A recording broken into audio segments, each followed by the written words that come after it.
Denita Smith thought she was living the final chapter of a love story she had spent years building. The dress was coming.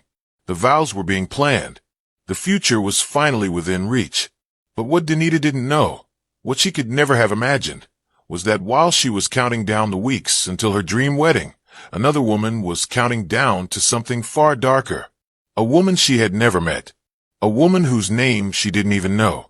A woman who believed that Denita's happiness had stolen the life she was supposed to have.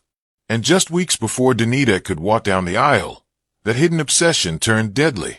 Shot execution style at the bottom of her apartment stairs by someone who had been watching from the shadows all along. At 25 years old, Denita Smith was doing everything right.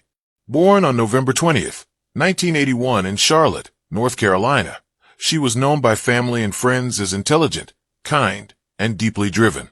The type of young woman who remembered your name after meeting you once, who lit up every room with a smile that people still talk about years later. She attended North Carolina Central University in Durham, where she earned her bachelor's degree in English and continued on for her master's. But Denita wasn't just academically brilliant. She had this creative fire that couldn't be contained.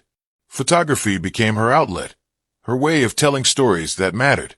She worked as a photojournalist for the campus newspaper, covering issues of race, gender, and justice with a perspective that caught the attention of people far beyond campus.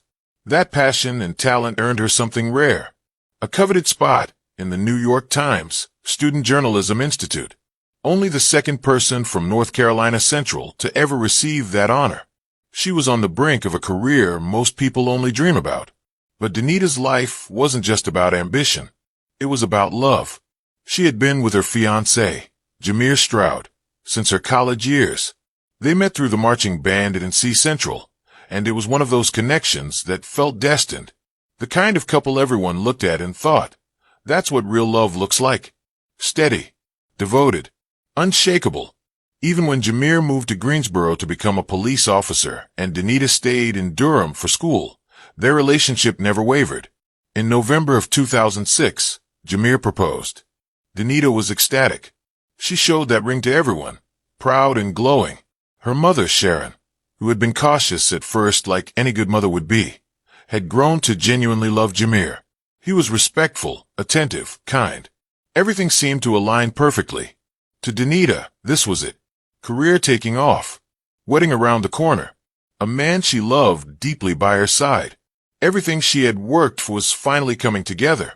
But beneath that perfect surface,